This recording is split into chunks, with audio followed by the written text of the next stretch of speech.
Saludos muchachos y bienvenidos a su canal El Rey de la Plastilina. Mi nombre es Irving Vega y hoy tenemos un invitado muy especial, Joshua Hernández. ¿Cómo estás? Muy bien, muchas gracias por la invitación. Siempre es un gustazo platicar acá. Perfectísimo. Pues bueno, tú eres ilustrador, narrador gráfico, creador de cómic independiente en México. Y bueno, pues cuéntanos un poquito acerca de cómo empezaste en el mundo del cómic. Bueno, en particular, mi primer proyecto, digámoslo, fue una tira cómica que empecé a subir en redes sociales, en Facebook principalmente. Era sobre vivencias estudiantiles, se llama Mau en la UAM. Me empecé, digamos, como a publicar eso, pero fue porque empecé a ver a artistas que subían sus cómics a internet y así. Entonces, digamos, siempre fue como una inquietud querer como hacer cómic, pero en su momento, cuando yo preguntaba de una carrera o algo por el estilo, me decían que no existía como una carrera de hacer cómic o algo. Diseño similar. gráfico. Ajá, lo más cercano era diseño gráfico, ¿no? Entonces, pues por eso me metí en esa carrera en UAM Azcapotzalco. Y digamos que esa fue como la decisión inicial, como para acercarme, digamos, a este mundo, ¿no? A ese medio. Y más bien yo lo que encontré fue que los artistas subían sus cómics en internet, y a raíz de eso como que me encontré que podía hacerlo yo también sin, digamos, que pedir un permiso o que había como un temor, digamos, de querer subir tu cómic, ¿no? Y que alguien te lo rechazara, ¿no? Pero en internet pues no había como ese filtro, ¿no? Entonces fue como el arranque. Muy bien. Cuéntanos, antes de Mau en la UAM, ¿habías hecho alguna vez algún cómic tú? O sea, digo, obviamente ese fue como tu primer paso en el cómic independiente, Uh-huh. pero digamos, antes de eso ya tenías como alguna cosa que hubieras hecho, digo, para ti o proyecto personal. Sí, de hecho, digamos, es un proyecto que incluso quisiera retomar así a largo plazo, volverlo a dibujar, a trabajar. Y era más bien como en la preparatoria, con mis amigos, pues justo digamos, las situaciones que ocurrían, de repente lo trasladaba en formato de cómic, exagerando, ¿no? Las situaciones y todo eso. Y se fueron volviendo como los protagonistas, ¿no? De esas historias. Y empecé a hacer como varios mini cómics. Lo que yo aprendí fue justo por pura experiencia, digámoslo, porque no había como una formación académica de eso. Estoy hablando de la preparatoria como tal. Y realmente yo lo que hacía era que veía los cómics engrapados o que veía los manga con estos volúmenes, ¿no? Que ahora vende Panini y todas estas marcas. Pero en ese tiempo, digamos, al ver que recopilaban episodios, yo lo que hacía era como intentar simular eso. Y lo que hacía era doblar hojas blancas, ¿no? Y dibujaba el cómic de 20 páginas aproximadamente con lápiz y pluma, ¿no? Y ya terminaba y se los mostraba entre el grupillo, ¿no? De los amigos. Okay. Y así, o sea, se fue formando como un pequeño grupo de lectura, ¿no? Casi, que era como retroalimentaban y pues al mismo tiempo eran como los protagonistas de las historias. Historias de antes del internet, amigo. Sí, sí. ¿Qué tal? Me recuerdo mucho también cuando yo empecé a hacer cómics, que igual tenía hojas en blanco, las doblaba y ya dibujaba. Y pues sí, obviamente, pues tu círculo de lectura pues son tus amigos, ¿no? Exacto. Muy bien. Cuéntame un poquito de... ¿cuál dirías tú que fue como tu momento canónico en el que dijiste, esto es para mí, o sea, no hay vuelta atrás, voy a ser definitivamente creador de cómics? Yo creo que, o sea, tuvo que ver muchísimo la etapa de la preparatoria.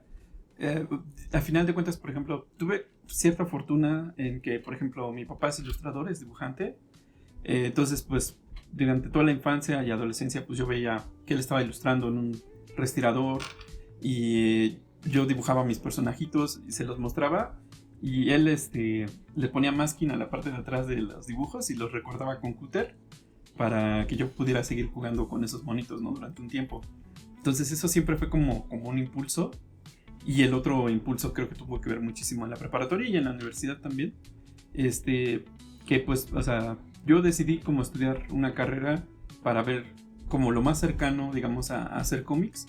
Pero creo que como que el gran momento fue precisamente cuando descubro yo que los autores, ¿no? Hacen sus cómics, y en ese momento que los publicaban en internet así sin más. Y luego ya en la universidad, digamos, con mi novia fuimos a una convención y vi que algunos autores se presentaron en un evento de cómic y tenían sus cómics engrapados en fotocopias blanco y negro. Okay. Y ese fue el momento donde le pregunto a mi novia, ¿se puede hacer algo así? Y me explicó cómo maquetar para hacer una publicación, y desde ahí fue ya como el momento decisivo donde de verdad vi como la oportunidad de obtener dinero, digámoslo, de esas historias.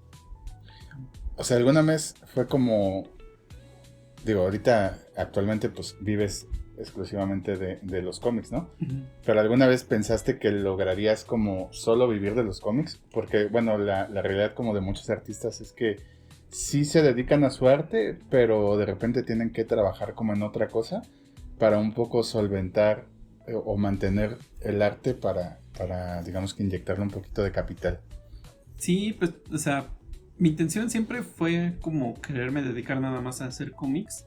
Digo, acá en México lo que ocurre, ¿no? Es que te vuelves como autor independiente, te vuelves como una persona orquesta, porque no solamente te dedicas como a dibujar y escribir, sí. Sino que también eres el productor, ¿no? El editor, ¿no? Empresa de un solo hombre. Ajá. Se parece a un compa que yo conozco.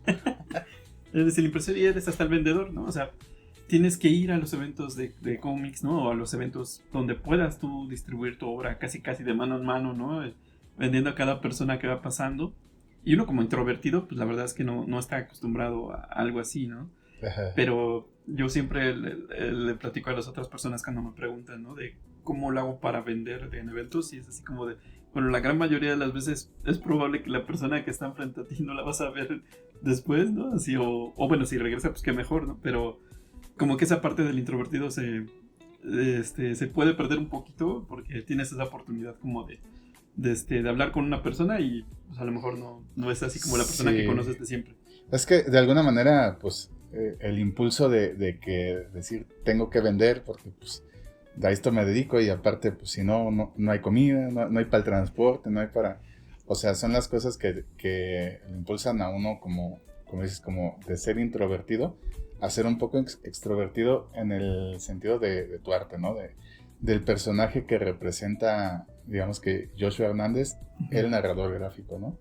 Sí, o sea, sí cambia un poco, ¿no? De cómo uno se comporta a lo mejor en una plática más tranquila, ¿no? A cómo está uno como en cierto modo cuando estás en eventos, ¿no? Y eso, y que por ejemplo en mi caso en particular, cuando empecé a hacer tira de Mau en la UAM, empecé a vender como botones, stickers y cosas pequeñas, y del dinero que iban generando me permitían pagar las clases, ¿no? Lo que necesitaba, porque además diseño en general es una carrera cara. Bueno, yo creo que ahorita ya todas lo son. Sí. Y bueno, fue como, o sea, generar dinero para volver a invertir, y eso se volvió como cíclico, ¿no? O sea, ajá, eso es lo que todo el tiempo tienes que estar haciendo, pero fue como una buena prueba como estudiante, ¿no? Me empezar a generar un poco de ingresos y que eso me sirviera para solventar mis gastos, como para pensar que a largo plazo podría seguirlo haciendo. ¿Eso lo lograste con tu primer cómic que lanzaste de Mau en la UAM o vino después?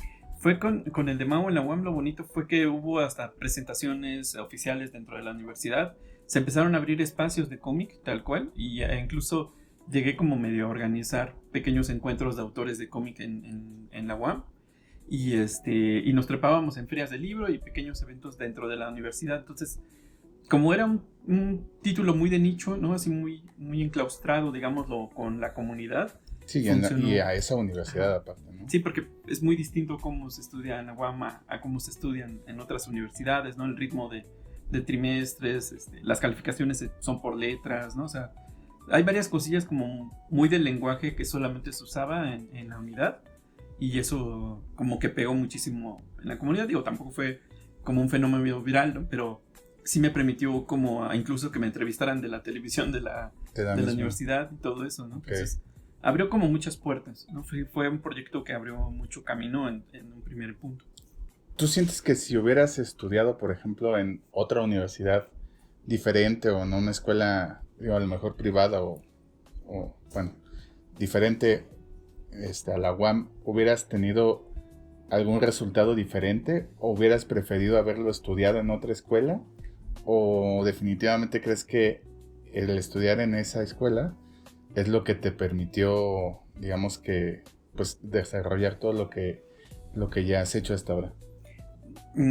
Suena difícil, ¿no? Como considerar a lo mejor el cómo hubiera sucedido en otra instancia, porque no, o sea, es difícil como analizarlo. Sí, como así, analizarlo, ¿no? pero digo, o sea, a ti Ajá, te sí, hubiera no, gustado, sí. es más como una cuestión de si a ti te hubiera gustado haber estudiado en otra universidad, o sientes que donde estudiaste, o sea, fue como ideal para ti. Siento que fue ideal porque eh, una cosa muy bonita fue como que en el momento donde descubrí que estaba haciendo estos cómics y eso, las propias clases como que se amoldaban un poquito a lo que yo quería hacer. Entonces, por ejemplo, había clase de cartel y yo hacía un póster de la presentación del nuevo cómic, ¿no? Por poner un ejemplo. Había clase de identidad o de logotipo y hacía yo identidades de los proyectos que quería seguir haciendo. Okay. Entonces, como que todo lo fui encauzando, así cada conocimiento que me daban. Cuando fue diseño editorial, el profesor en esa clase me ayudó a maquetar un libro, ¿no? de los cómics que ya veníamos publicando. Entonces, Sí, como toda la parte de la escuela que traían ellos te ayudó a ti a generar igual, o sea, aprendiste haciendo, digamos que los carteles, los libros y todo en la misma universidad. Okay. Sí, eso, Qué eso interesante. fue como muy lindo. Sí, todo el tiempo se fue encauzando, ¿no? Hacia lo que yo quería hacer. Ajá. Entonces, sí, y además me dieron, no diría que libertades, ¿no? Pero, por ejemplo, sobre el final de la carrera hay una materia que se llama el integral, ¿no? Y son 3 trimestres, o sea, todo un año, digámoslo, de trabajo. Y ahí yo pedí oportunidad de hacer una novela gráfica, ¿no? Entonces me dieron como el permiso y eso fue con el proyecto con el que terminé la carrera, por ejemplo. Ok. Oh, pues muy bien. Muy bien, Jos. Entonces, cuéntanos ahora cuál fue, bueno, de tu cómic actual, de qué trata. Yo he visto que lo has publicado en web, nada más que no lo quise leer. Me esperé a que llegara acabando el Kickstarter. Y porque pues, es como más padre tener el libro físico e irlo leyendo, ¿no? Entonces, digo, sí, más o menos sé que trata como de nahuales y cosas así. Y que igual ocurre en Ecatepec, que es como lo que normalmente manejas en tus historias. Pero cuéntanos como un poquito más a profundidad de qué trata el cómic. Claro, Cambiantes es como el proyecto más reciente que he estado haciendo. Es la historia de un chico que se llama Raúl, que es un estudiante de preparatoria como muy cotidiano y trabaja aparte de estudiar. Sería como totalmente normal, de no ser precisamente que se transforma en un nahual xoloscuincle, ¿no? Y se enfrenta a criaturas de la noche de los mitos o de las leyendas mexicanas, ¿no?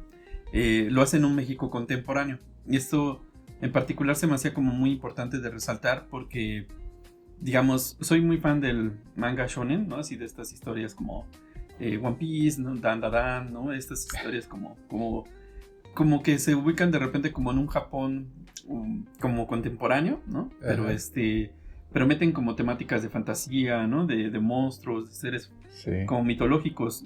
Para ellos están súper acostumbrados. Justo si me preguntaran qué caracteriza a ellos, es su fanatismo a One Piece. No conozco a nadie más fan de One Piece que tú. Sí, soy muy clavado, ¿no? Digo, en particular, digamos, me gusta mucho el género narrativo que abarcan como estas historias. Creo que Cambiantes se asemeja más como a estas obras tipo Dan, Jujutsu Kaisen, ¿no? Chainsaw Man, ¿no?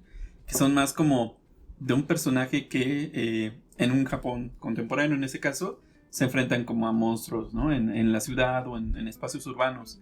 Entonces yo quería como comprender esa parte, pero trasladarla a lo mexicano, ¿no? En este caso, el nahual se enfrenta al chaneques en el metro, ¿no? A fantasmas y seres como misteriosos y sobre todo quería retomar el tema de las brujas mexicanas porque son estos seres que siempre se cuentan, ¿no? Que son bolas de fuego, que pasan por los cerros y cosas así. Justo hace mucho, bueno, hace algún tiempo estábamos haciendo un cortometraje de eso y sí, es como la historia mexicana así por decreto de leyendas. Sí, entonces yo quería como hacer eso, pero justo, ¿no? Como ubicarla como lo más cercano a nuestro tiempo, ¿no? O sea, de cómo sería un nahual usando celular, ¿no? Una bruja también usando celulares y cosas por el estilo. Entonces, se ubica como en ese contexto y ha tenido como una buena recepción, sí. La mayoría han preferido como esperarse a la salida del impreso. Me ha pasado mucho con los proyectos actualmente esa parte, pero el hecho yo creo como de estar como compartiendo en redes, ¿no? De estar subiendo como pequeños detalles, pues va incentivando también, ¿no? Como este como escenario de este proyecto. Yo recuerdo que leí igual las primeras páginas y dije, no, buenísimo, lo voy a esperar y sí, justo ya lo leí después. Pero bueno, supongo que también tienes como muchos lectores que, pues, o sea, a lo mejor no tienen como la oportunidad de comprar el cómic y dicen, bueno, pues aunque sea en línea, lo voy leyendo y vas publicando como cada semana, ¿no? Un capítulo o algo así. Sí, o sea, tengo como la ventaja precisamente de como me dedico nada más a hacer esto, como que me puedo dar el tiempo para trabajar las historias y todo esto, y sí subo aproximadamente como 8 páginas semanales, ¿no? Entonces, ese ritmo, o sea, no lo recomiendo como alguien que va a iniciar o algo por el estilo, más bien es algo que me ha dado como la disciplina a lo largo de los años, que sé más o menos como trabajo, y que precisamente, digamos, en el caso de Cambientes, haz de cuenta que dibujé todo el cómic antes de empezar a publicarlo, casi. Entonces, realmente yo el año pasado ya había terminado de dibujarlo y lo que apenas está publicando ahorita, ¿no? Okay. Entonces, trato de trabajar con anticipación para irlo actualizando y que cada semana sin falta, pues, está el episodio. Sí, bueno, no conozco muchos creadores de cómic mexicanos, conozco algunos, pero se me hace que tú eres como de los más prolíficos que porque sacas publicación 1 o 2 por año, ¿no? A veces hasta 3 y digo, wow. Qué sorpresa. Sí, he tratado en los últimos años como de hacer estas campañas de Kickstarter, ¿no? Para poder financiar los libros. Y trato de hacer 2 libros al año, ¿no? Okay. Por ahí se mezcla alguna cosilla, pues también. Últimamente he hecho mucho estas animaciones como flipbooks, ¿no? Entonces los hago como complementos de los libros, pero también es un producto, digamos, que pues implica animación y narrativa, ¿no? Entonces, también es una chambota, pero me gusta también hacerlo. Sí, me sorprende mucho cómo trabajas, tu ritmo de trabajo, así me parece impresionante cómo lo logras, de verdad. Pero sí, o sea, justamente lo que comentas, ¿no? El Kickstarter es lo que te permite de alguna manera llevar ese ritmo, más los eventos que vas haciendo, que ahorita hablamos un poquito de la parte de los eventos, porque pues, a veces hay, a veces no, es como difícil, ¿no? Pero, pues sí, justamente creo que el Kickstarter ha sido como tu mayor impulso, ¿no? Para lograr publicar. Sí, porque, digamos, aproximadamente cada 6 meses se hace como esta campaña de fondeo para financiar un nuevo libro. Lo bonito precisamente es que como que ya voy anticipando a las personas de que voy haciendo estos proyectos. No somos así como un público masivo, ¿no? Los que entramos en la plataforma, pero a lo largo de estos años pues he descubierto que con los números más o menos que uno busca para trabajar y producir, permite por lo menos juntar o recaudar el dinero para producir nuevos libros. Y lo padre es que muchos de esos libros suelen ser como en offset, es una impresión como masiva, digámoslo. Entonces, digamos, aun si se venden 50 o 100 ejemplares en la campaña, me restan 900 libros o cosas por el estilo, y esos los llevo a ferias de libro, a convenciones. Que es lo que viene siendo como parte de tu ganancia, ¿no? Exacto. Me sorprende mucho que, bueno, sí, ¿has hecho cuántas campañas de aquí? ¿Como unas 5 o 6? No, ya llevamos 9. 9, fíjate. Wow, me sorprende mucho que las 9 has tenido éxito y que ya eres como todo un máster del Kickstarter, ¿no? O sea, yo creo que ya sabes perfectamente cómo hacer una campaña, que te la financien y aparte, pues, llevarla como a lugares nuevos o a personas, a lectores nuevos que al final son los que te dan ese impulso para seguir. Sí, o sea, sí ha sido como un proceso de aprendizaje, ¿no? Cada campaña hay cosas que son más sencillas o hay otras que se dificultan. Por ejemplo, esta última campaña la verdad fue un poco complicada al inicio porque la meta era más alta, pero precisamente ya cuando se logró, pues bueno, fue como gordito en tobogán, ¿no? Así después se fue todo lo que necesitaba. Pero sí, creo que una de las razones, digamos, por las que me han funcionado las campañas es porque trato de aterrizar lo más posible, ¿no? Lo que quiero hacer, con cuánto dinero necesito como para empezar nada más, y ya si se junta un poquito más, pues ayuda muchísimo, ¿no? Pero trato de limitarme, digamos, a no hacer como un número muy alto, porque pues, a lo mejor no es tan sencillo para las personas sumarse. ¿Recuerdas tú cuánto fue lo que pediste en tu primera campaña, perdón? Y cuánto, bueno, sí, de la última sí sabes, Sí. pero ¿recuerdas cuánto fue de la última y la primera? La primera fue de Niña Piñata. Pedí 20,000 pesos. Porque en ese momento la idea era como nada más recaudar el dinero para la impresión. Ajá. Y entonces nosotros nos dedicamos a la encuadernación de las publicaciones. Sí, porque sí, Fue- tu novia es la que te ayuda, ¿no? A la encuadernación. Todavía tenemos, Así que son toda una dupla. todavía tenemos ahí un montón de libros por encuadernar de esos. Porque, pues, imagínate, eran 1,000, ¿no? O sea, Sí, ese de Niña Piñata es como uno de mis favoritos, así de todos los que has sacado también. sí, es un libro bien interesante, ¿no? Pero sí, es difícil. O sea, juntamos dinero, producimos, pero nunca consideramos que a largo plazo teníamos que seguirle invirtiendo por la encuadernación y todo eso, ¿no? Entonces no fue tan buena idea en ese momento. Y Cambiantes pedí 39,000, porque ese sí era como lo más complicado, digamos, porque la cantidad de páginas que tiene son 300 páginas. Sí, no, pues es que es un librote. Y ¿Cuántas páginas tiene? 300, básicamente. Es blanco y negro, sí, pero como es offset, pues necesitamos juntar una cantidad fuerte. Aparte, por ejemplo, con el dinero de los Kickstarter no solamente se produce el libro, sino también las animaciones, bueno, flipbook. En este caso hicimos stickers lenticulares, libretitas, risografía, pines, o sea, se hacen varias cosas más que solamente el libro. Entonces por eso sube también como la capacidad de inversión. Pero juntamos 50,000, por ejemplo, en esta ocasión. Entonces es el número más alto que he tenido en un Kickstarter, ¿no? Ok. Entonces, para el segundo libro la idea es que como juntamos un poquito más de lo que pensábamos, a lo mejor en el segundo no necesitamos juntar tantísimo. No sé si se puede recaudar un poquito menos y con eso trabajar. O sea, va a haber una segunda parte de eso. Sí. Bueno, aparte, ya vienes de una experiencia de haber sacado El ombligo de la luna, que eran 500 páginas, ¿no? Que ya, digamos que ya no te costó así como tanto trabajo de hacer, ¿no? A diferencia del otro. Ajá. Sí, ya hay como esta experiencia de trabajo. Ajá. Y sobre todo que, o sea, era una historia que al principio la empecé a trabajar y dije, no, pues va a ser como 100 páginas. Y ya después así se fue expandiendo. De hecho fue muy difícil en su momento, pero dije, lo voy a hacer todo lo que el proyecto demande, ¿no? Porque si no iba a limitarme demasiado de cosas que quería contar con la historia. Bien, muy interesante, Josh. Quería preguntarte, ¿qué es lo que tú crees que hace único a Cambiantes? O sea, porque bueno, ya de toda la serie de libros que has hecho, pues súper interesantes todos, pero ¿qué crees que qué tú dirías que es lo más único que tiene Cambiantes a diferencia de todas tus otras obras que ya tienes? Algo que como que he aprendido muchísimo es precisamente que como que cada proyecto me ha estado dejando como enseñanzas en cuanto a construcción de personajes o del mundo. Por ejemplo, vengo de hacer Retadoras, ¿no? Que era este cómic de fútbol femenil, donde no tenía como un protagonista definido en la historia.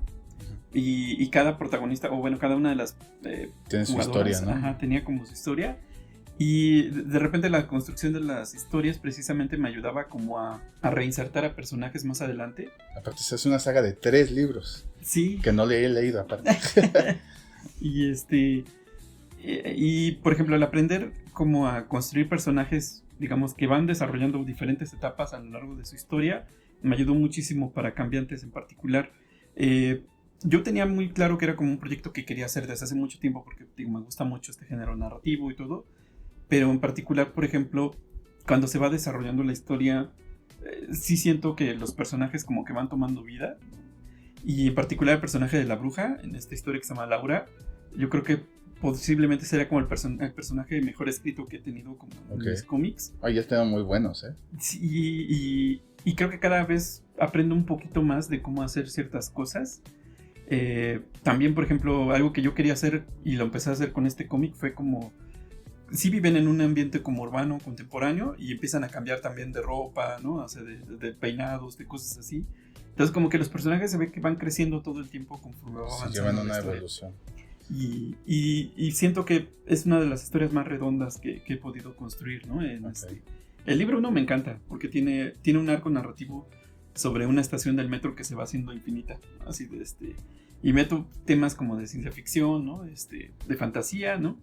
y hasta cierto punto hasta de terror, ¿no? Y así, no soy un especialista en esos géneros, pero... No, pero le has metido a todos los géneros, de que yo sepa. O sea, entonces, eso también, ¿no? sí, todas tus obras que yo he visto, o sea, son abismalmente diferentes, abarcan temas diferentes y mundos diferentes también, o sea, algunos son un poco parecidos, pero, o sea, por ejemplo, el de Niña Piñata es un mundo de piñatas así loquísimo, al estilo Kill Bill, entonces está loquísimo. Sí, ¿no? Lo más cercano tal vez a terror, como Ajá, hecho que habías hecho antes, exacto. Ajá, y o sea, de plano, hay viñetas grandes donde se ven los monstruos. Yo nunca había dibujado cosas así, entonces se me hizo como muy interesante como experimentar en ese rubro también. Ok. Bueno, retomando un poquito lo del Kickstarter, ahorita estás haciendo un curso de Kickstarter supongo que para creadores que quieren impulsar algún proyecto creativo que tienen. Cuéntanos un poquito de ese proyecto que tienes ahorita. Sí, justo o sea, conforme han pasado los años, me ha pasado que me preguntan las personas directamente así de, oye, ¿cómo haces el Kickstarter? Quiero hacer un Kickstarter. Ay, hasta yo quiero saber.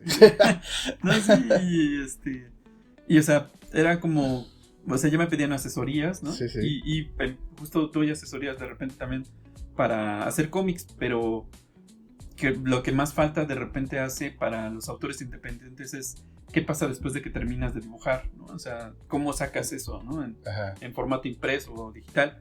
Entonces, se fueron acercando varias personas a preguntarme cómo hacía las cosas y se me hizo más sencillo como abrir un tallercito o un curso. Sí, y es que, bueno, hasta uno que ya hemos hecho como proyectos creativos, o sea, de repente enfrentarte a un Kickstarter así de, ¿y por dónde empiezo? O sea, por mucho que ya tengas como, digamos que la idea planteada, o sea, entrar a ese aspecto de pedir financiación para un proyecto, o sea, sí, yo creo que no hay mucha información acerca de eso y creo que es un muy buen proyecto que tienes ahí para la gente.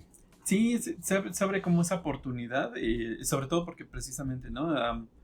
O sea, la mayoría de los que somos dibujantes, pues a lo mejor no estamos peleados algunos con sí, no, totalmente.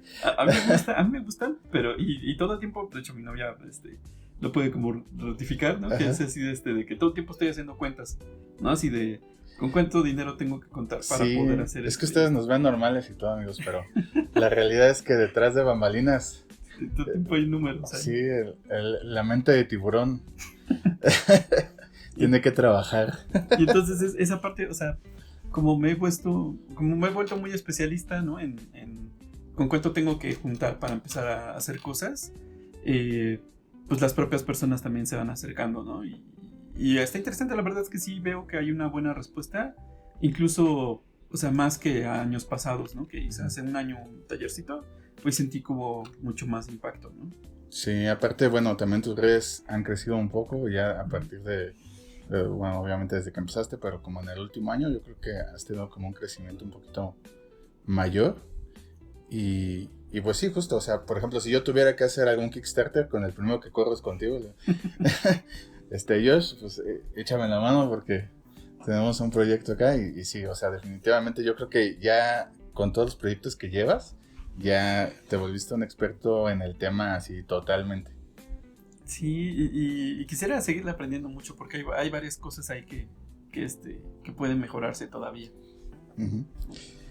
También, bueno, había visto que tienes bueno, dentro de tu proyecto tienes tu Patreon, uh-huh, en el que también das asesorías para cómics y das asesorías, bueno, sí, en general como para el tema de cómic.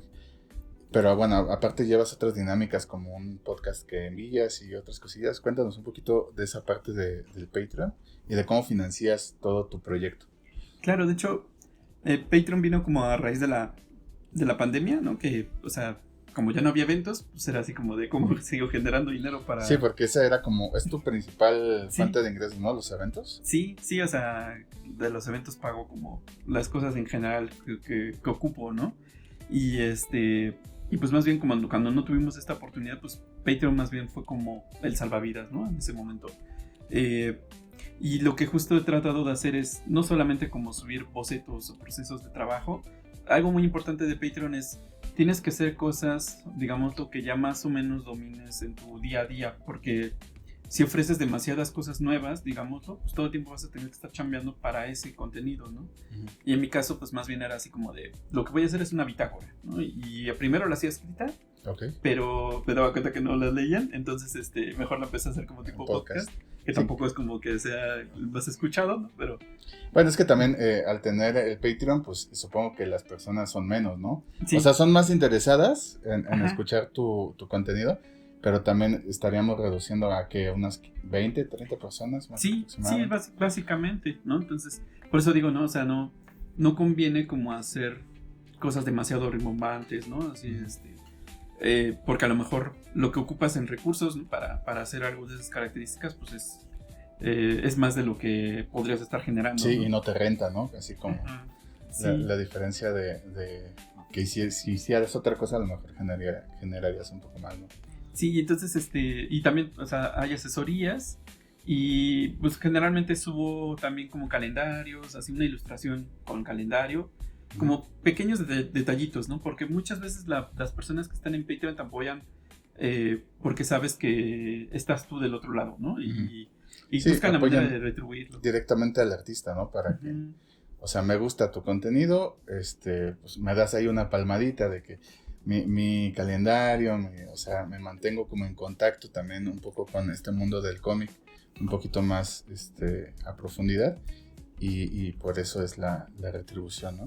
Sí, incluso en el propio Patreon subo un capítulo más de Cambiantes, digamos, del que está públicamente, ¿no? Entonces, digamos, siempre están adelantados, ¿no? Los de Patreon. Entonces son detallitos así. Perfecto. Ahora cuéntanos, Jos, bueno, yo he notado que lo que sí hay en tus cómics es como un patrón, ¿no? Que generalmente manejas situaciones, sobre todo como de México, un poco la parte de leyendas, pero cuéntanos un poco como lo que sueles como plasmar en tus historias, que referente a las temáticas que manejas. Pues bueno, sí es, digamos, una de las intenciones era como cómo trasladar, ¿no? Conceptos de la cultura popular, de la gráfica, en formato de cómic. Muchas veces son, por ejemplo, el cómic de los miauriachis, es un juego de palabras, ¿no? Así de gatitos mariachis y miauriachis, ¿no? Y a partir de eso como que vas construyendo como qué podrían hacer estos personajes, ¿no? En dónde estarían, pues dije, pues es Garibaldi, pues dije Gatibaldi, ¿no? O sea, ir jugando con... Viajan en la micro. Ajá, ir jugando con estos elementos de lo cotidiano, ¿no? Porque pues es, a final de cuentas, lo que uno observa constantemente. Lo mismo pasa, por ejemplo, con Cambiantes, ¿no? Es una historia como ubicada muy en un México donde el metro no sirve como siempre, ¿no? Pues en el México actual, sí, básicamente. Y es jugar mucho con estos elementos, porque justo, por ejemplo, hice un cómic llamado Catepunk, ¿no? Que es como a lo mejor el que más gente ubica de lo que yo hago. Sí. Y hice un Ecatepec posapocalíptico, ¿no? Y lo que noté cuando lo dibujé fue que las personas, digamos, que vivían en Ecatepec, que me seguían, como que resaltaban mucho esa parte. Bueno, tú manejas mucho, justamente, que como eres de Ecatepec, manejas justamente mucho esa zona, ¿no? Que muchas de tus historias suceden en Ecatepec o tienen algo que ver ahí con Ecatepec en algún punto de la historia, ¿no? Sí, la verdad es que, o sea, no lo pensaba en un primer momento, digamos, cuando uno trabaja de esto, pero justo cuando empiezas a ver cómo se conectan las personas con un lugar específico o reconocen, por ejemplo, en el caso de Catepunk, ¿no? Que reconocían plazas comerciales o la estación del metro, porque dicen, pues yo he estado ahí. Fue como una oportunidad muy linda, ¿no? De que la gente encontrara como ese valor de pertenencia con la obra, ¿no? Y luego, la verdad es lo que hace falta, porque al final de cuentas es lo que hacen los extranjeros, ¿no? O sea, los que hacen cómic norteamericano, pues lo hacen en sus ciudades, ¿no? Los que hacen el manga en Japón, pues los hacen en todo el tiempo ven el cruce de Shibuya, ¿no? Que es muy popular para ellos, ¿no? Entonces es lo mismo que si dibujáramos la entrada a Madero, ¿no? Y todo ese tipo de cosillas, ¿no? O sea, es esa parte que que creo yo que de repente, o sea, estamos tan empapados de la cultura extranjera, pues, que se nos hace de repente difícil visualizar cómo ocurren las cosas aquí, ¿no? Y pues la verdad es que pues, nada más se trata de ambientarlo. Sí, porque, bueno, sí, no muchos artistas tienen como ese tino de hacer algo, digamos que de aquí, ¿no? De su país.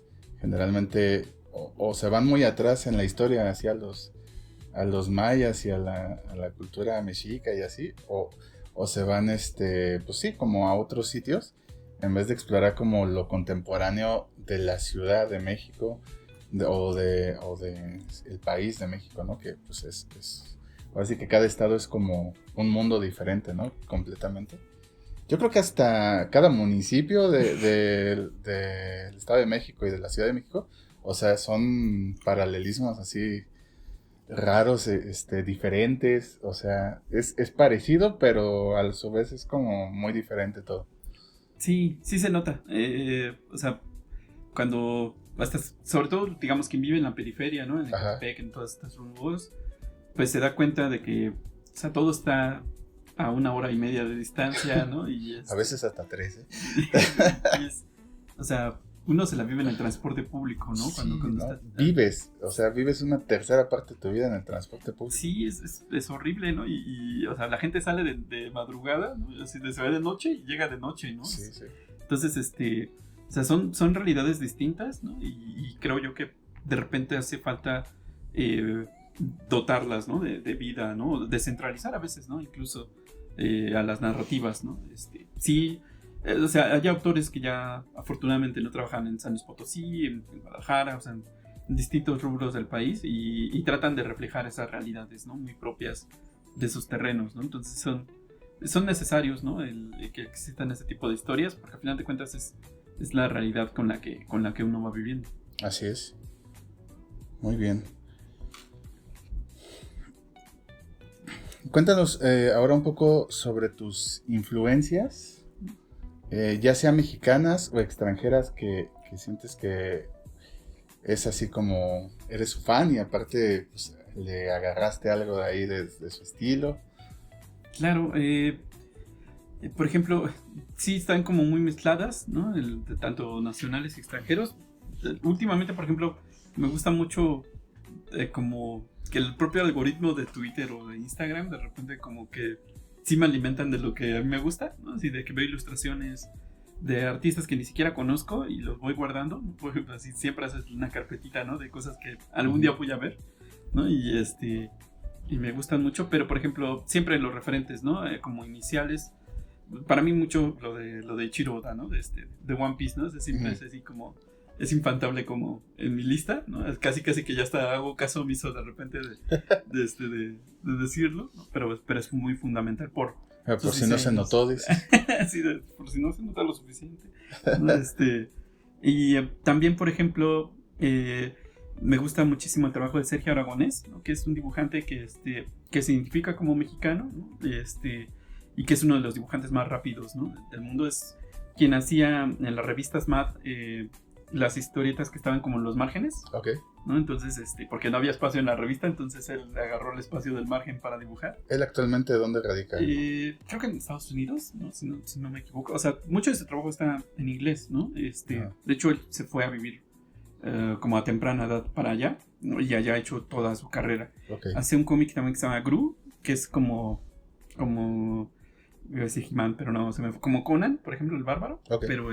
Pero el estilo particular de Sergio Aragonés es como muy caricaturesco. Y lo más impresionante para mí de ese trabajo es que es totalmente mudo, ¿no? O sea, la gran mayoría de sus historias no tienen diálogos, ¿no? Sus tiras no tienen diálogos. Entonces cualquier persona en el mundo podría como descifrar gran parte de ese lenguaje. Creo yo que es lo más difícil de hacer en un cómic. Pues es también un poquito como el cine mudo, ¿no? Que, por ejemplo, la última película de Flow, pues, o sea, se presta a tu interpretación directamente. Supongo que es un poco así, ¿no? Tienes un cómic que me acuerdo, creo que no tiene diálogos, que es justamente un ejercicio parecido, ¿no? Que es, no recuerdo el nombre, pero es de unos migrantes. Sí, tal cual, ¿no? Entonces fue como una inspiración la obra. Quisiera hacer como cosas así también. ¿no?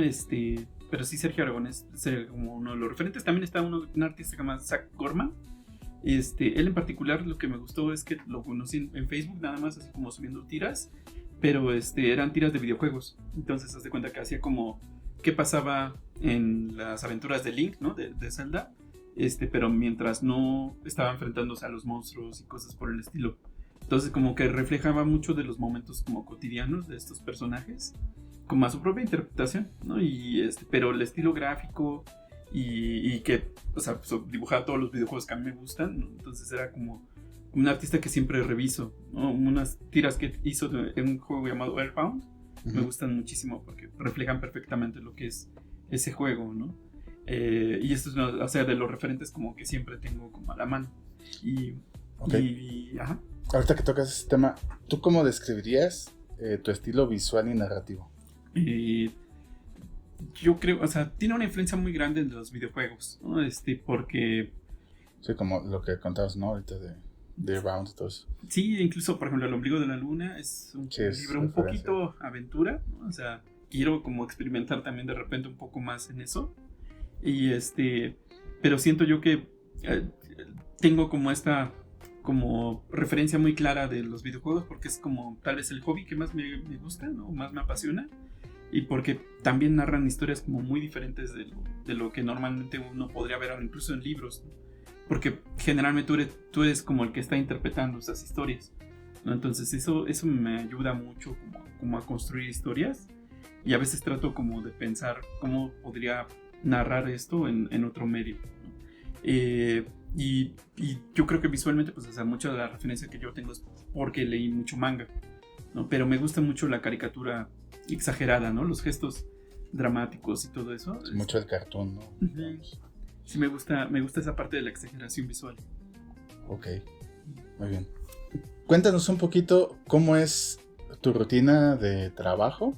Okay. Si eres más libre, más estructurado, ¿cómo es el día a día de Josh? Sí, fíjate que sí llevo como una disciplina, digamos, en más o menos como trabajo. Generalmente, o sea, me despierto hace como 9, 10 de la mañana más o menos, o sea, no madrugo no tanto. tan temprano. Voy a ver si te aprendo algo, porque también... desayuno, ¿no? O sea, tranquilo.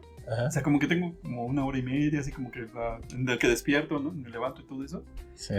Como cuando llegas al trabajo y tu 1 hora y media de desayuno, y después vemos los pendientes. Ajá, sí, tal cual, o sea, y eso sí, digo, soy muy sedentario, o sea, no lo recomiendo, o sea, sí, muévanse un poquito, porque eso sí.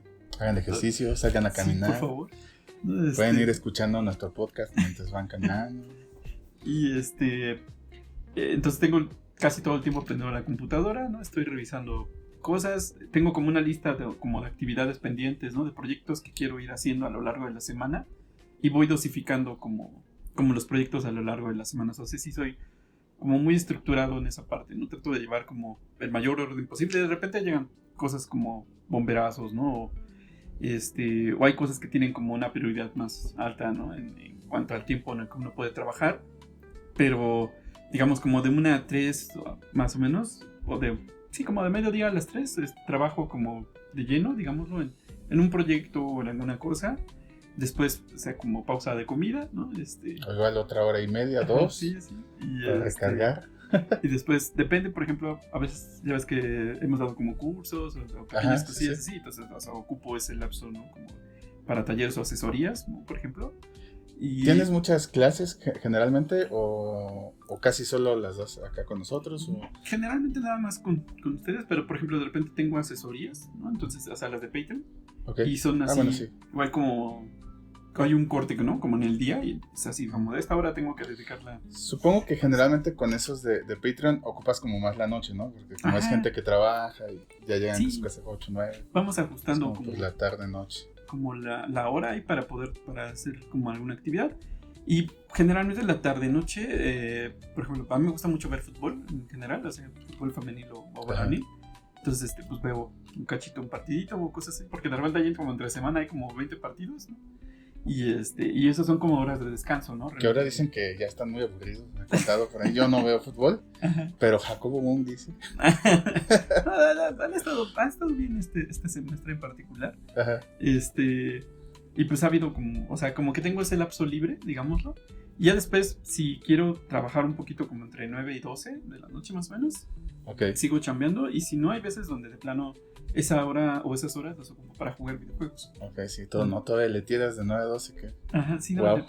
Sí, o sea, ya a la medianoche o a la 1, más tardar, ya ando así de, empieza la hora de ver TikTok, ¿no? Entonces Sí. es donde según te tienes que dormir, pero estás pasando, Sí, sí. scrolleando. No, yo fíjate, por ejemplo, yo termino generalmente por ahí de las 9 y ya no, ya a esa hora ya no valgo nada, o sea, ya es cierre y ya me distraigo con otra cosa porque ya estoy así, ya Sí, full acabado. sí, no, salvo que sea como, por ejemplo, Cambiantes, ¿no? Que fue un proyecto que fui dibujando.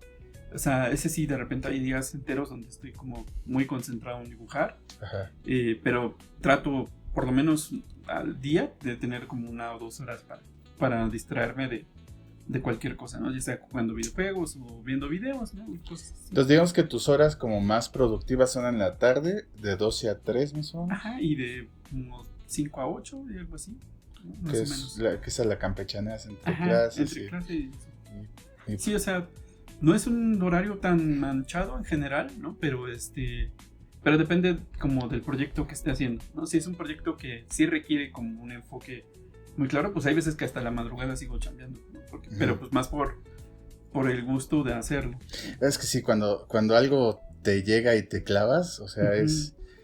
Ya ni cuenta te das de la hora. Me ha pasado que, o sea, sí, ya generalmente después de las 9 no trabajo, pero si tengo algún proyecto personal o algo que quiero terminar, o sea, me Sí. clavo y ya cuando me doy cuenta ya son las 2, 3 de la mañana y digo, uff, Sí, tal qué cual. duro.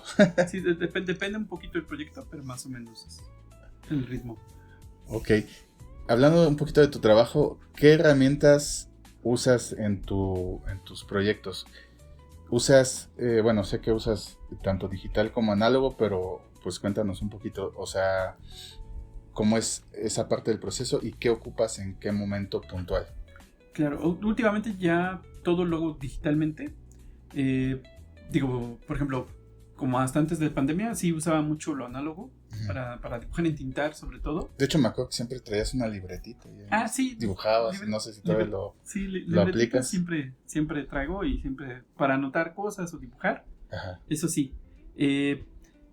Pero, digamos, ya el proceso como, digamos, del bocetado que voy a trasladar, digamos, a entintar, ¿no? El de las páginas del cómic o algo así, ya lo hago digital. La gran mayoría de las veces lo hago, por ejemplo, en iPad, en Procreate, que es un programa como muy de ilustración nada más. Sí. Y ahí hago los bocetos de las páginas, o hago ilustraciones a veces. ¿Lo haces así porque es más fácil o porque si no sería doble vuelta? ¿O? Sí, bueno, por ejemplo, porque generalmente como que ya me acostumbré como a ir resolviendo ciertos pasos. Y entonces en el digital me siento más cómodo porque justo es así de boceto ya en el digital, ya nada más lo paso al otro programa, digámoslo. Pero digamos como que el iPad me da soluciones rápidas y puedo hacer incluso tiras de 4 cuadros o cosas así. Ajá. Y cuando no tengo que poner una tipografía como específica, ¿no? Así como de que tengo que anotar como las frases como muy exactas y eso, lo hago todo como en iPad. Y ya cuando sí necesito como, por ejemplo, los cómics, por ejemplo, Cambiantes o los proyectos que he estado haciendo, boceto en iPad, sí, pero y en el mismo boceto ya pongo más o menos el texto escrito a mano de lo que ya quiero que digan los personajes y eso. Uh-huh. Y lo paso a la computadora que te digo, todo el tiempo está prendida porque pues, todo el tiempo ando viendo YouTube o escuchando música. Y lo que hago es que tengo una tableta Huion, ¿no? Una Canvas, que también es como para poder dibujar como tableta con pantalla, pues, porque antes era nada más la Wacom. Sí, con la Wacom de acá de escritorio. Yo nunca pude acomodarme como haciendo, o sea, no podía como ver la pantalla, digamos, y no ver qué estaba dibujando. ¿Qué crees que, ahorita que mencionas eso, yo tenía un maestro, buenísimo maestro, pues está ahí en escena, que nos decía que practicáramos eso porque eso iba a hacer conexiones en tu cerebro. Sí. Y que, o sea, que al final te acostumbras, o sea, no es que no lo vayas a lograr, pero, o sea, sí te va a costar trabajo como al inicio, pero va a llegar el punto en el que ya, o sea, Sí. ya lo dominas, entonces, pero bueno, pues sí, o sea, si te puedes brincar el paso y pasas directamente a dibujar sobre la tableta, pues yo creo que también se puede, ¿no? Sí, yo la verdad sí me costó mucho trabajo. Justo tenía como una agua como así sencillita, pero no terminaba como de coordinar así. Ujú. Estuve años, ¿no? Intentándolo y no podía. Fíjate que yo sí lo logré, ¿eh? Y en cambio cuando ya tuve como, o sea, Ajá. de que como yo creo que tenía que ver también un poquito con que me acostumbré mucho como a dibujar todo el tiempo y estar observándolo, pues lo análogo.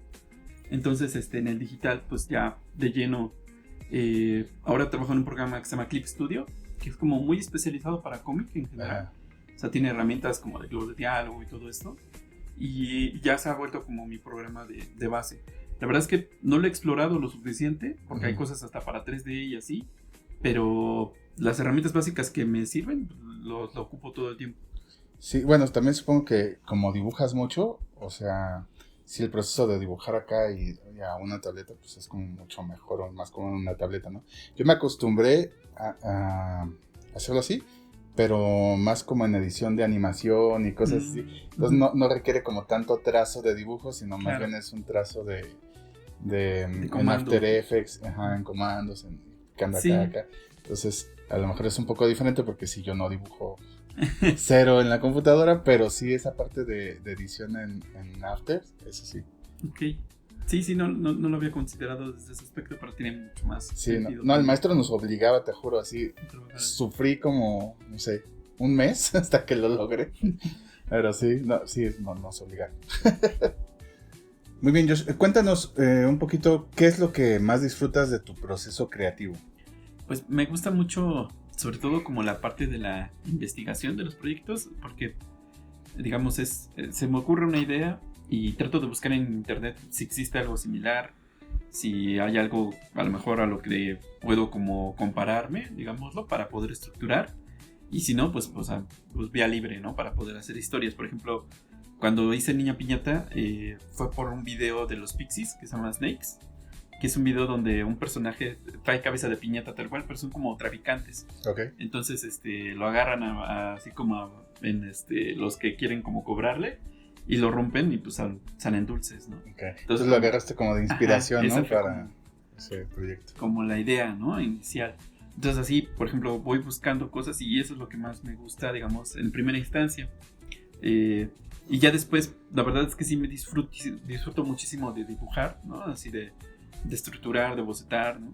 Y que trato de darle como su tiempo a cada parte del proceso, porque a veces he escuchado muchas veces como quejas de otros artistas, ¿no? De que no disfrutan tanto hacer ciertas cosas, pero trato en general como de disfrutar cada momento del proceso, ¿no? Porque a final de cuentas cuando haces un cómic en particular, por ejemplo, tienes que hacer bocetos, luego por ejemplo yo pongo los textos primero para que sepa exactamente dónde van a estar los personajes, luego el entintado, los grises o los colores y las texturas, ¿no? Entonces lo voy haciendo por bloques y como es un proceso que todo el tiempo estás como repitiendo, ¿no? Así de una tras otra, pues tienes también que darle el gusto suficiente, ¿no? Porque si no, sí te devora.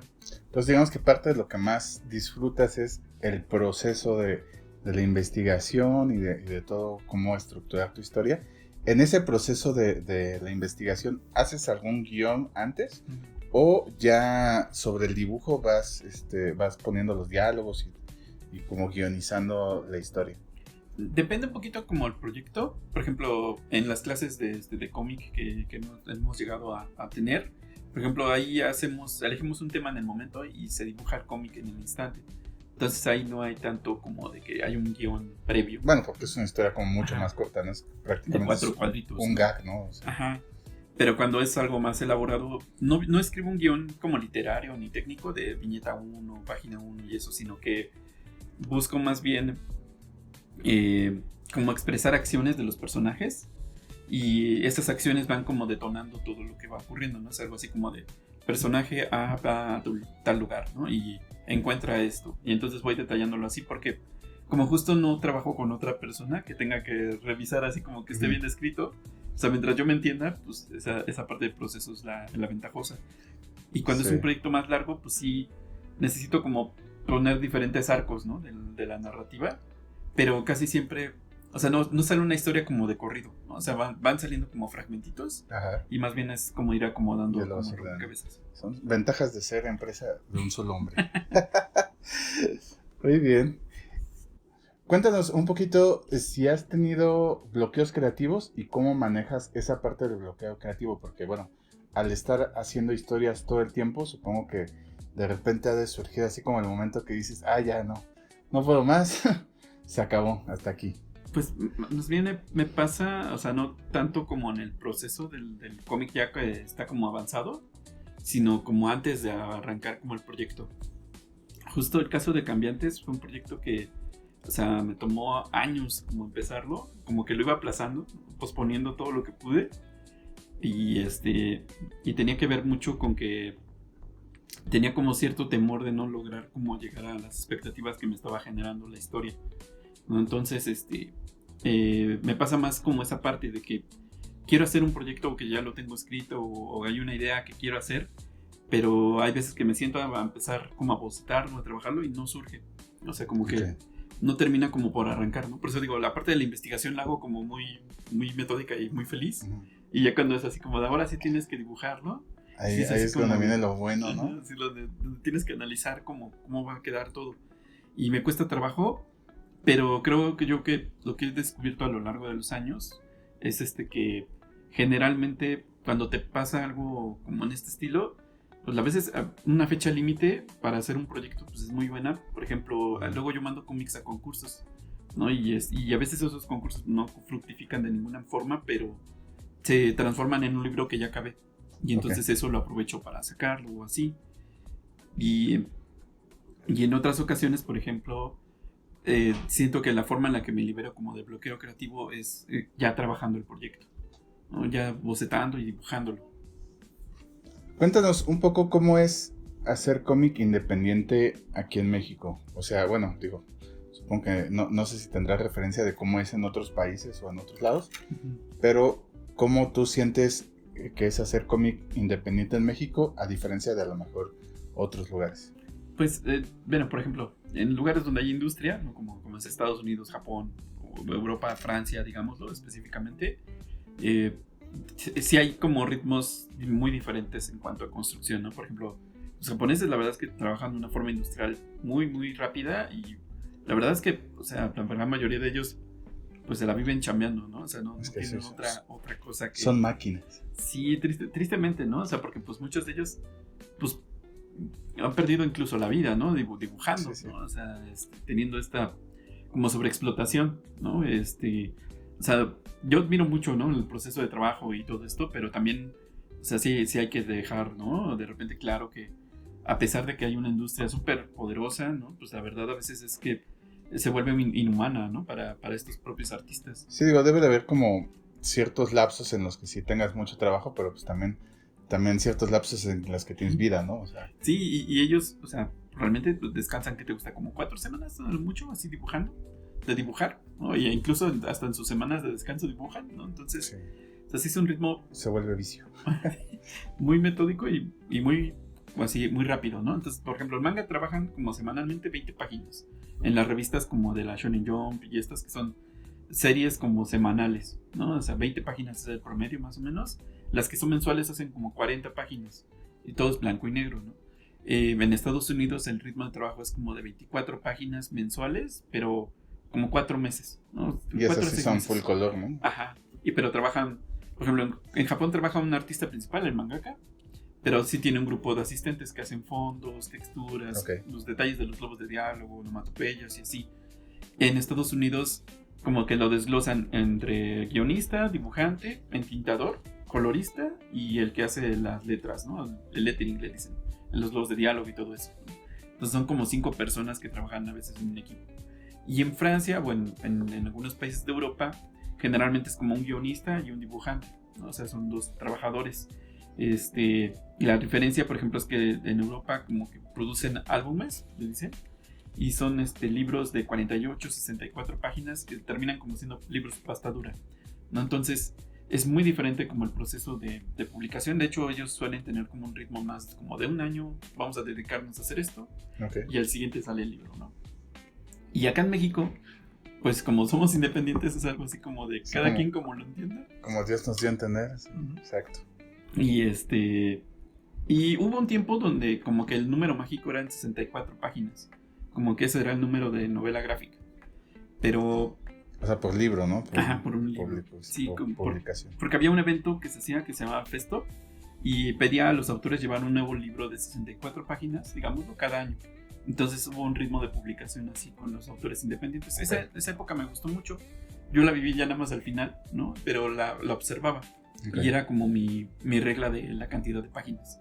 Y más bien, creo yo que lo que hacemos, o la gran mayoría de autores de cómic en México, es fijarse si hay concursos o fechas, digamos, que puedan como acomodarse con un proyecto. Porque hay formatos cuadrados, hay otros formatos de 80 páginas para mandar, o hay un concurso que nada más tienes que mandar 20 páginas, ¿no? Okay. Pero yo prefiero como un concurso donde tengo que terminar mi cómic para que ya precisamente ya lo haya terminado, ¿no? Y así ya pasar al siguiente paso. Y por ejemplo, de esos formatos, ¿cuál es tu favorito? ¿Cuadrado o más bien como pequeño, pero así como es francés? ¿Cómo se llama ese formato? Por ejemplo, he ocupado mucho en media carta, pero porque venía de esta, o sea, aprendí, digamos, a imprimir de forma casera, ¿no? Okay. Y a hacer fanzines, ¿no? Publicaciones muy sencillas. ¿Y te acostumbraste como a ese tamaño? Ajá, porque decía, con tamaño carta, pues siempre va a haber alguien aquí alrededor que puede imprimírtelo en ese estilo. Entonces ya nada más es doblar y engrapar, por ejemplo. Sí, sí. ¿No? Entonces me gusta más ese formato precisamente por ese detalle, ¿no? De que como que aquí es el formato universal, por así decirlo, ¿no? Y tus primeros cómics eran más como chiquitos, ¿no? Como los de... Sí. Los miauriachis. Ajá. Eran como un cuarto de carta. Ajá. Porque lo que hacía era como trabajar en media carta para poder imprimir. Okay. Y era más económico, digámoslo, ¿no? Okay. Y sobre todo porque... Y bueno, también son muy chiquitos, ¿no? Ajá. Son muy pocas páginas. Y además, o sea, como eran pensados específicamente para niños, pues también es mucho más agradable, siento yo. Y a todo color, porque estos ya son como blanco y negro, ¿no? Sí, yo siento que es más sencillo, por ejemplo, agarrar el cómic así como pequeño, para manos pequeñas, ¿no? Que hacer un librote, ¿no? Que pues no pueden ni abrir las páginas, ¿no? Entonces, por eso como que optaba por ese formato. El Injustice. Es un librote. Bueno, el uno, los demás ya fueron más delgaditos. No, ¿cuál otro está bien grandote? Uno de Batman que sacaron, sí, pero es una sí. Biblia así, sí, tremenda. Sí, no, pues eso sí, no. Bueno, digo, no son para niños, pero sí son unos librotes que hasta uno dices, ay. Es que manipularlos, ¿no? Ajá, sí, hasta sentarte a leer eso y dices, ay, güey. Está bien. Pero pues bueno, es que es la única forma también de obtener como las historias completas, ¿no? Porque muchas veces, o sea, con grapitas, pues es más complicado buscarlas. Sí, sobre todo porque precisamente el sistema de distribución, digo, con esas series pues sí funciona, ¿no? De forma masiva, pero pues tienes que estar al pendiente, ¿no? Y sí tienes que coleccionarlas como en el momento. Sí, yo créanme que he intentado así coleccionar grapas y no, soy malísimo, o sea, no... Sí, es toda una cultura que no tengo. Yo sí prefiero en general como un libro. Ajá. Si compras el libro, tienes la historia completa y ya, aunque te lo vayas llevando de poco a poco, ya tú sabes. Pero ya lo tienes ahí, ya no es, ay, se me pasó y ahora hay que conseguirlo. Luego no lo consigues, o luego lo consigues carísimo. Sí. O sea, sí es todo un rollo ese tema de las grapas. Afortunadamente, pues están como los omnibus que ya abarcan como toda la historia, pues ya de alguna manera. Bueno, ahí está. Sí, y justo lo que ha pasado con los autores de cómic acá es que, como sabemos que no hay distribución, o sea, tenemos que producir justo como tipo omnibus, ¿no? Así como la historia completa. Sí, porque pues, sería más complicado. Digo, ahorita el formato de grapa lo vino a sustituir, supongo que las publicaciones semanales, ¿no? Que haces como en web. Que eso sí vendría siendo como sí, que sí. Ese tipo de formato. Exacto, que si a lo mejor quisiera como hacerlo, pues sí podrían salir libres, pero imagínate quién... Sí, sin distribución, pues, así de quién va a coleccionarlos, ¿no? Cada semana.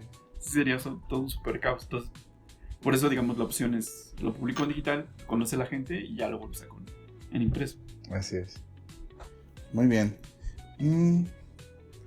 ¿Qué opinas del público mexicano hacia el cómic independiente, sobre todo como, bueno, al tuyo y al de otros creadores que conoces? ¿Y a qué retos te enfrentas, digamos, con el público en general? Pues bueno, creo yo, por ejemplo, uno de los retos más grandes justo en los eventos es como la diferencia de costos en cuanto a un libro independiente a cuando ven otro cómic de otro estilo. Digo, ya han subido de costo considerablemente los manga, por ejemplo, ¿no? Okay, sí. Que hace unos años costaban 100 pesos menos. Así ya Panini nos anunció que Ajá. se acabó para siempre.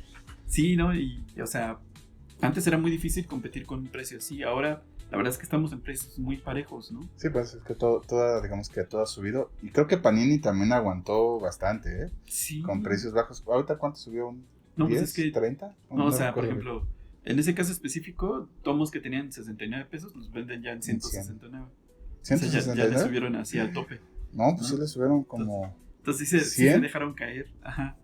Pero, pues, por ejemplo, en su tiempo, de 70 pesos. De 80. bueno, es que también los primeros eran muy baratos, pero ya los últimos eran más caros. Sí, no, Y ahorita ya como, más bien, homogenizaron el precio a todos igual. Ajá, sí, al precio más alto. Ajá, Entonces, sí, todos. Sí, eso, por ejemplo.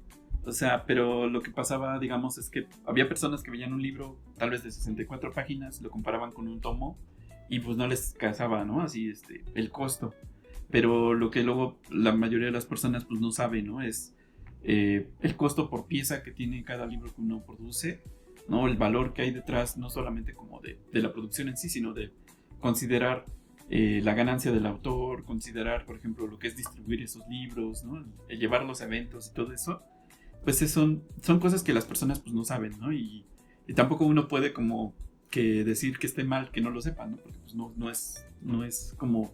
No es su trabajo saber, ¿no? Sí, ¿no? O sea, simplemente vas y ves y compras y ya, ¿no? Ajá, entonces, es un gran reto y sobre todo siento yo que una ventaja, digámoslo, es que en un evento tú le puedes platicar a la persona de qué trata tu libro y eso pues puede enganchar a lo mejor lo suficiente como para que se interesen en conseguirlo, ¿no? Entonces, por eso, digamos, el reto precisamente es como intentar ir convenciendo, ¿no? A las personas de poco en poco, tampoco haciendo, o sea, a mí nunca me ha gustado como obligar la venta, digámoslo, de los libros, sino dejarlo ir poco a poco. Y sobre todo si veo del otro lado como un interés, pues se va platicando, ¿no? De cuánto cuesta, ¿no? Y todo eso.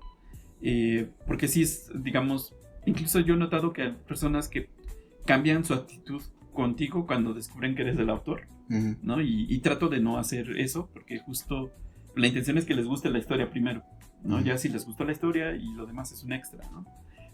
O sea, firmar un libro y algo por el estilo. Más bien me interesa como que les llame la atención el proyecto por lo que es, ¿no? Porque si no, hay veces donde obligar una venta de ese estilo, pues a lo mejor a largo plazo pues ya no regresan, ¿no? O ya no pasan por tu estilo. Ahorita comentabas como del estilo, ¿no? Que por el estilo a veces como que no. Siento yo que tienes un estilo, o sea, padre, como bastante, o sea, como tanto para niños como para adultos. Y que también es un estilo propio, porque yo no he visto ese mismo estilo en otros cómics mexicanos, a diferencia, por ejemplo, de otros cómics que he visto que tienen como un estilo que le intentan pegar al manga, pero pues todos son como muy parecidos, e incluso las caras o los rostros pues como que se ven raros, o sea, no se ven japoneses, así tal cual, pero tampoco se ven mexicanos, entonces tienen ahí una combinación rara. Y generalmente todos los que intentan como ese arte, pues es como muy parecido porque pues al final el manga pues lleva como una línea, ¿no? Pero tu estilo es como un poco más, digamos que cómic, pero a la vez no se parece a nada que hayas visto y tiene como un impacto visual pues fuerte, yo creo que más para niños que para adultos, pero también, o sea, es bastante llamativo. Sí, y fíjate que, por ejemplo, o sea, justo la percepción del público tiene como una sensación interesante lo que mencionabas como el tipo manga, porque siento yo que casi que cualquier cómic es vendible, ¿no? En general, cualquier idea es vendible, digámoslo, pero como sabiendo abordar al público y sabiendo cómo segmentar, ¿no? También como a qué público te estás dirigiendo precisamente, ¿no? Porque, por ejemplo, si le ofreces el mismo libro a todas las personas, pues no todas las personas van a llamarles la atención. Y pero sí he descubierto, digamos, que como que cada autor tiene su nicho, ¿no? De público, ¿no? Incluso el que es más como tipo manga, ¿no? El que es más cómic americano. O sea, sí encuentras como que hay público para cada tipo de proyecto. Más bien, el problema es precisamente cómo encontrar al público, ¿no? En el evento o en el espacio adecuado. Porque si no hay una forma de homogeneizar, digámoslo, a todo el cómic nacional, ¿no? O sea, sí hay cosas muy distintas entre sí. Y yo creo que eso es lo mágico también del propio cómic nacional, ¿no? Pero creo yo que tiene mucho que ver, digamos, en el que participamos en ferias de libro, en eventos o convenciones, y vamos mostrando el proyecto y como que hay diferentes públicos para cada cosa, ¿no? Entonces sí, esa parte sí es la padre, digamos, como que sí puedes encontrar a tu público en cualquier evento casi casi. ¿Tú qué persona sientes que es tu público objetivo? ¿Sientes que es más un público infantil o más un público adolescente o adulto? Yo creería que en general es un público infantil el que consume más como O los sea, digamos libros. como el 50%, más o Un menos. poquito más incluso, pero por ejemplo, obviamente no están los niños en redes sociales, ¿no? Así con Sí, su no, bueno, tarjeta de crédito están los comprando. papás, ¿no? Supongo, Ajá, que son los que te siguen. ajá, sí, entonces, o sea, en redes, pues a final de cuentas es un público diferente, ¿no? Entonces, en Bueno, redes... que sí hay niños que sí tienen su perfil controlado por sus papás, claro. Bueno, sí. Pero sí hay como ciertos niños que sí suben como contenido. Pero yo digo, creo que son los menos, ¿no? O sea, Sí. no será la mayoría. Sí, ¿no? Entonces, o sea, realmente, por ejemplo, el público en mis redes, pues no son los pequeños, ¿no? Sino los adultos o los papás, ¿no? A veces, o adolescentes, ¿no? En general, o sea, adolescentes de 20 años, ¿no? Hasta 35. Adolescentes mutantes. Y entonces sí es un público diferente, ¿no? Pero te digo, afortunadamente, digamos, en eventos, los niños o las familias son un público que sí acepta mucho el material que uno hace. Incluso trato de tener como un letrerito que diga cómic para niños, porque hay veces que van pasando familias y No los ven. no se dan cuenta, y cuando ven el letrerito se detienen. ¿Y sientes que sí hay, digamos que dentro de los creadores de cómic independiente, sientes que sí hay cómic para niños en ese sentido? ¿O sientes que es más bien como para adolescentes adultos? En general es para adolescentes y adultos, pero ya hay algunos cuantos así que también hacen cómic infantil, ¿no? Porque también, por ejemplo, hay ferias de libro que son enfocadas en público infantil, entonces también han ido como enfocándose de poco en poco. No son la mayoría, pero sí... Ya empieza a haber un poco más. Ya hay un poquito más de variedad. Sí, porque yo cuando te conocí creo que sí no había mucho para ese público en general. O sea, sí había adolescentes y adultos, pero sin niños sí casi no había visto.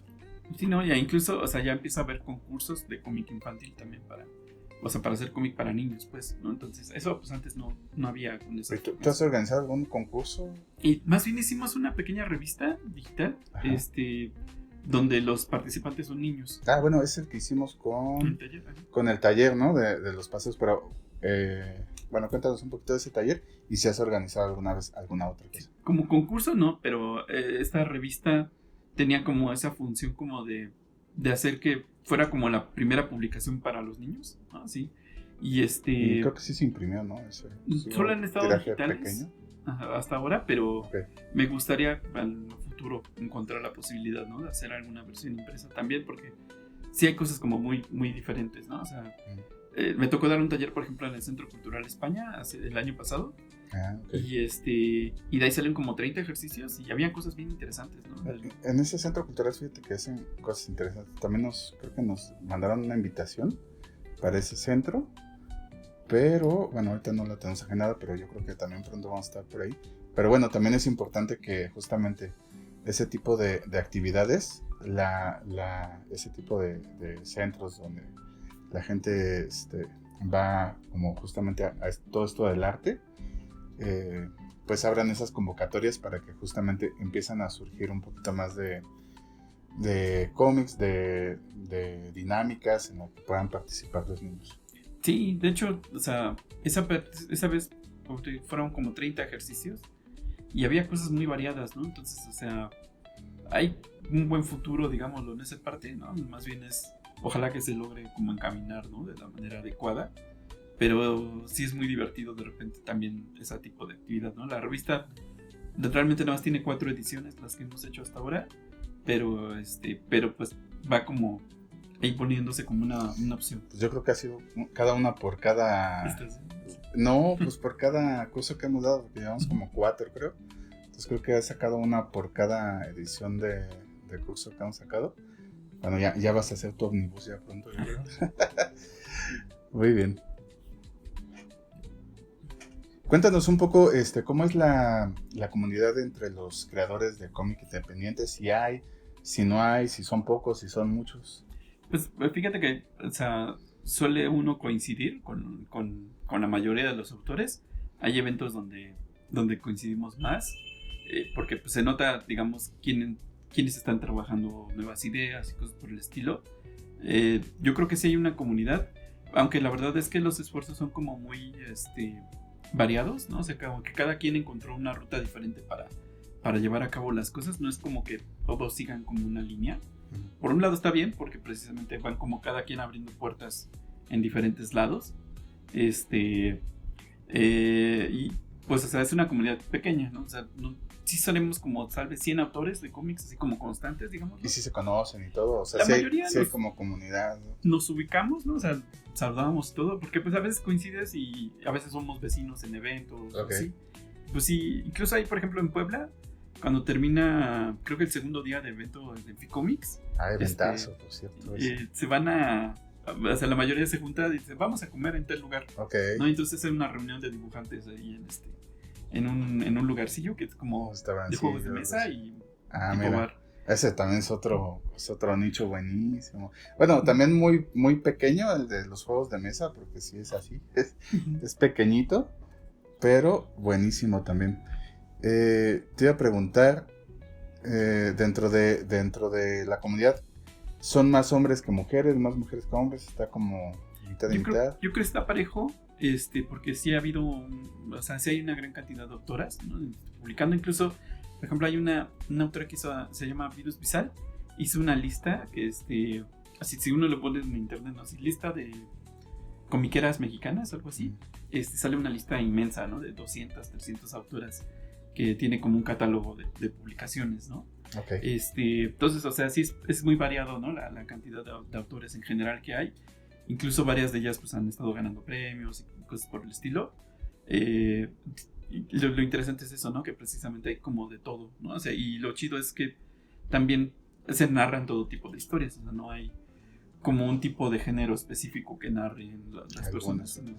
Sino que hay de todo, ¿no? O sea, hay autores que se especializan en terror, ¿no? Y autores que se especializan en fantasía y así, ¿no? Igual del otro lado, ¿no? También, o sea, por ejemplo, yo hago como más fantasía, ¿no? Más realismo mágico, ¿no? Y va variando, ¿no? Entonces sí está, yo siento que está muy parejo. También tocas muchas historias como mexicanas, ¿no? También, ajá. Que es lo que luego no hay mucho. No, sí, en general, o sea, sí hay una cantidad como fuerte de autores en general. Digo, el problema de repente es precisamente, ¿no? De que hablábamos que de repente no todos pueden dedicarse tiempo completo a esto, o a veces dependen de otra fuente de ingresos para poder hacer sus cómics. Y pues no siempre es sencillo, ¿no? Que reincidan, ¿no? O que sigan participando año con año, porque pues a veces no da la situación para hacerlo, ¿no? Pero en general yo siento que está como muy nutrida la atmósfera, digamos, ¿no? De cómic nacional. Incluso hay esfuerzos como colectivos por ahí de Tandem Comics, que hizo unas revistas como antologías de diferentes autores, okay, entre noveles y algunos ya experimentados, digamos. Buenísimo, sí. También en Guadalajara, con la Casa del Autor, se hizo, bueno, es en Zapopan, ¿no? Se hizo una revista que se llama Sin Neuronas, y eran un fanzine con los autores que participaron, digamos, en esa casa. Hagan de cuenta que durante unos meses van a vivir autores de cómics en una casa en Zapopan. Wow. Y la casa de los dibujos. y se ponen a hacer su cómic, un proyecto. Ajá. Y como tipo Jam. Ajá. Sí. Y ya que terminan, pues ya, ¿no? Se regresan cada quien a su casita. Pero qué loco. Pero está padre. Eso me llama la atención, ¿no? Entonces, o sea, como que hay esfuerzos, ¿no? Ahí. Los Draw and Dream también. Ajá, sí. ¿Sí has ido a esos? Muy poquito, pero sí, justo como lo de Puebla, o sea, despuésito del evento, o sea, también como hubo algo eso. así. A nosotros también nos han invitado así a algunos Draw and Dream, pero bueno, como un poquito es diferente la parte de la plastilina con el dibujo, como que no me ha llamado tanto la atención. Pero bueno, sí la parte como de convivir con gente creativa y todo eso está buenísimo. Pero bueno, ¿tú qué has ido? ¿Cómo has visto los eventos de ese tipo? Pues bueno, en general la verdad es que soy como bastante, o sea, de repente, por ejemplo, cuando voy a un evento... O casi no convives, ¿verdad? Ajá, sí, casi, porque, o sea, como luego es el sábado, y falta un día más de evento, Ok, yo sí. prefiero dormir, ¿no? Así de, Ya o se sea, da, ya se da. sí, ¿no? Ya no estoy para estos trotes, ¿no? Y a veces pues es así, sí me invitan, ¿no? Y todo, pero es así de, ay, es que quiero llegar a dormir, ¿no? Sí, Quiero descansar. llegar a dormir mis 8 horas. Sí, porque pues al otro día tienes que estar pues, con la pila, ¿no? Sí. Para atender al público también. Entonces, Sí, sí, sí. no siempre puedo, pero Digo, ya no tanto es por ir al alcohol y eso, pero ya la desvelada ya te pega sí, más que ¿no? cualquier cosa. Sí, no, ya duermo y salgo torcido, ¿no? Así Sí, de- no, ya. Entonces, no, mejor Aparte no es saludable, mejor. trato de como enfocarme. Cuando voy a un evento, pues sí, trato de como enfocarme, ¿no? En el evento más que otra cosa. Ok. Pero, pues ahí de repente la misma charla se va dando como entre los pasillos y todo eso. Y siempre siento que está padre eso porque te enteras, ¿no? De cómo los otros resuelven problemas de sus cómics, Ujú. platicando con los demás autores. Sí, siempre platicar con gente creativa te abre como un poco el mundo, incluso hasta en la parte del negocio, ¿no? Como Ujú.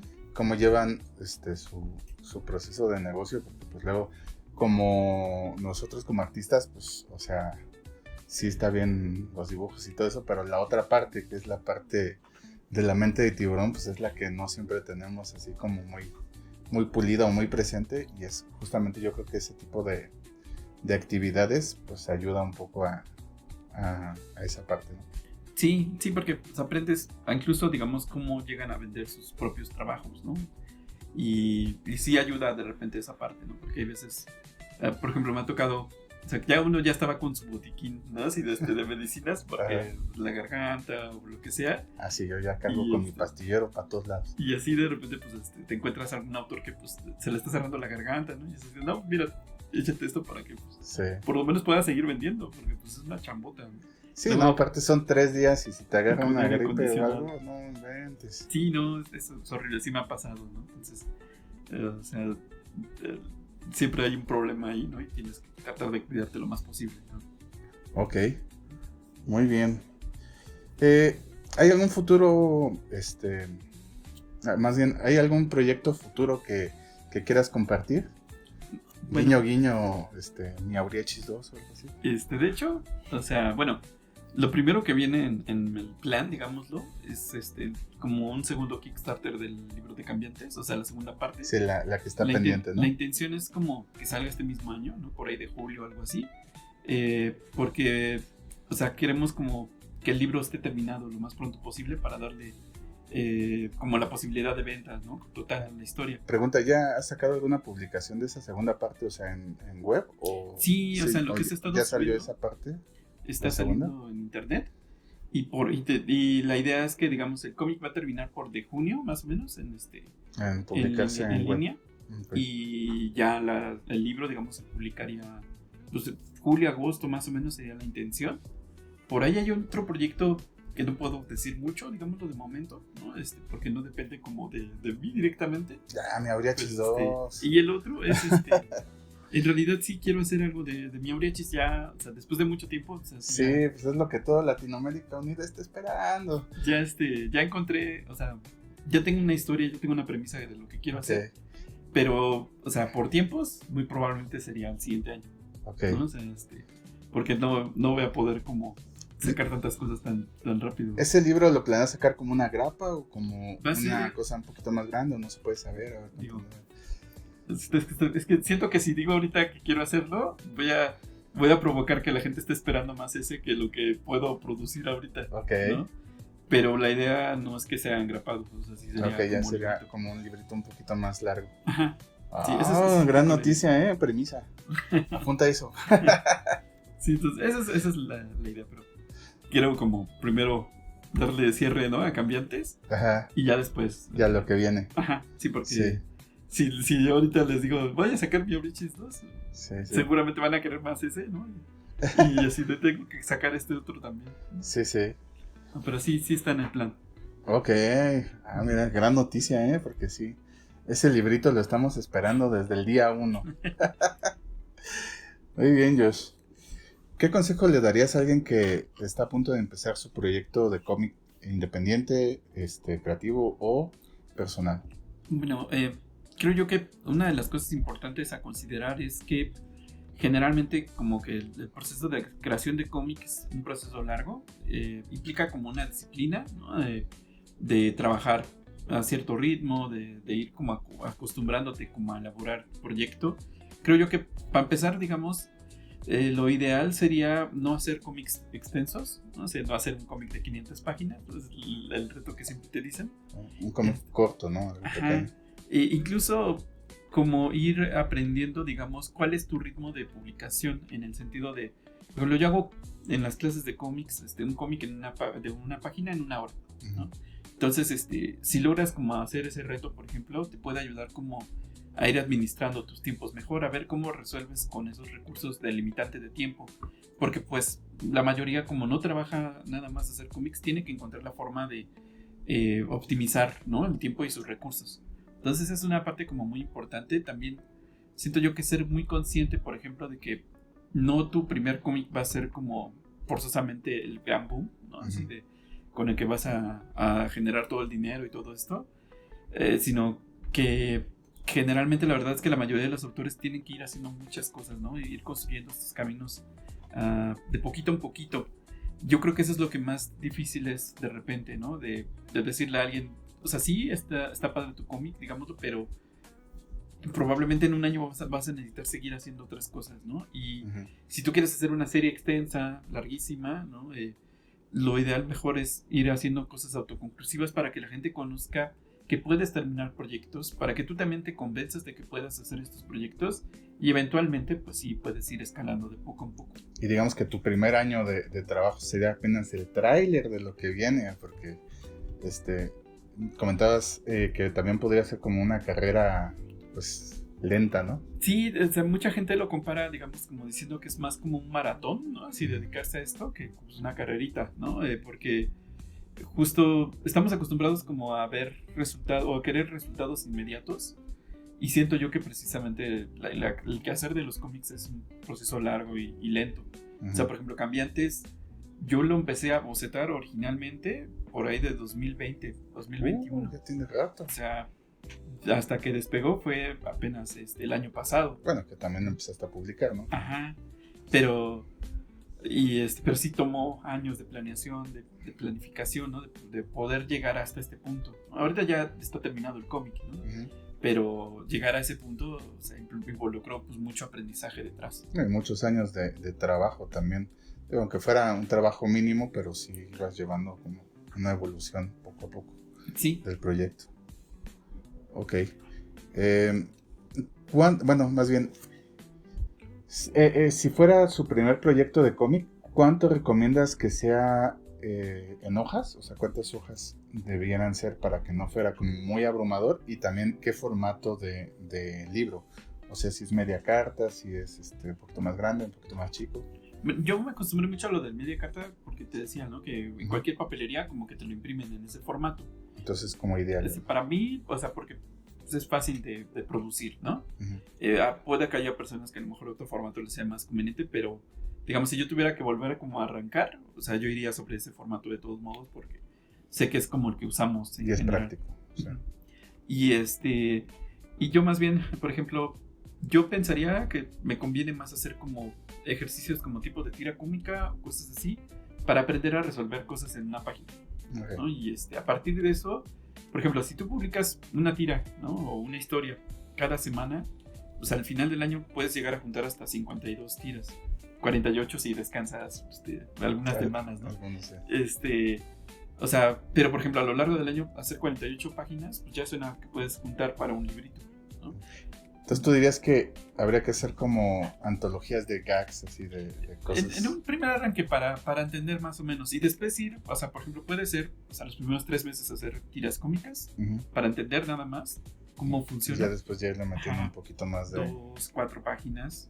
Historias cortas, o sea, irte acostumbrando a terminar cosas. Okay. Porque luego, por ejemplo, quieres hacer una historia de 20 páginas de golpe y tú, como nunca lo has hecho, entonces necesitas como ir entendiendo como el proceso a la inversa, ¿no? Así de ir empezando de 4 páginas, de 8 páginas, ¿no? De 16 y así. Pasa un poquito como el stop motion. Primero quieren hacer así una gran película, pero... Sí, no. No, pues olvídate, para hacer eso necesitas años, o sea... 4 años son lo que se llevan los que ya saben, o sea, imagínate uno de a pie Y aparte son equipos de 400, 500 personas, o sea, y uno, pues, o sea, no hay manera. Entonces sí, yo también lo que recomiendo es igual como algo pequeño, algo corto, algo que termines. Y y justo, o sea, ya poco a poco le vas metiendo un poquito más. Sí, porque te da confianza, o sea, de saber parece. que puedes hacer como estas cosas, ¿no? O sea, vas hasta como entrenando a tu cerebro de decir, mira, ya resolviste esto, puedes ir haciendo un poco más grande las cosas. Ajá. Y hay retos, por ejemplo, de dibujar justamente 4 páginas en 4 horas, ¿no? Entonces esos retos están súper bien porque te ponen un tema y entonces a partir de ese tema tienes que improvisar y resolver esa historia. Entonces ese tipo de retos creo que son muy buenos Sí, para... un poco como lo que pasa con los jams, ¿no? Cuando de videojuegos, eso. Tienes una noche para acabarlo, órale. Sí, entonces... Y como salga. Eso, yo creo que eso es un arranque.